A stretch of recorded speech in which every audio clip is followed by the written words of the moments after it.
సహజ మార్గ విధానంలో ప్రాణాహుతి ప్రసారం అతి విశిష్ట లక్షణమని చెప్పవచ్చు.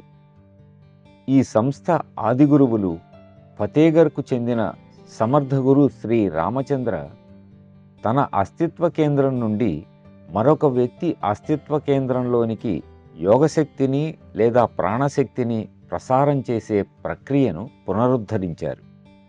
దానిని వారు తమ శిష్యులైన మా గురువర్యులు బాబూజీకి అందివ్వగా వారు దానిని పరిపూర్ణం చేశారు.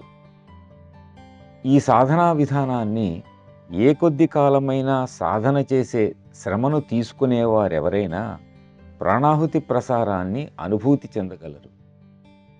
వాస్తవానికి సహజ మార్గాన్ని ఇతర యోగ మార్గాలకు, మానవ పరిణామ సంబంధమైన ఇతర విధానాలకు భిన్నమైనదిగా ఉంచేది ఈ ప్రాణాహుతి ప్రక్రియే. అభ్యాసి హృదయంలోనికి ఇది ప్రసారం కాగానే అతడు తనకన్నా ఉన్నతమైన శక్తితో నింపబడతాడు.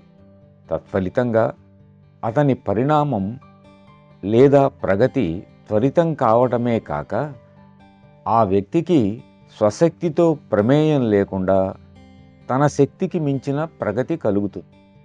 అందువల్ల అతడు పొందవలసిన స్థితిపై వ్యక్తి యొక్క ప్రస్తుత స్థితి ఏ ప్రభావము చూపదు. ఈ శక్తి ప్రసారం వల్ల ప్రస్తుతం మానవుల్లో ఉన్న సమస్త తారతమ్యాలు తుడిచివేయబడతాయి.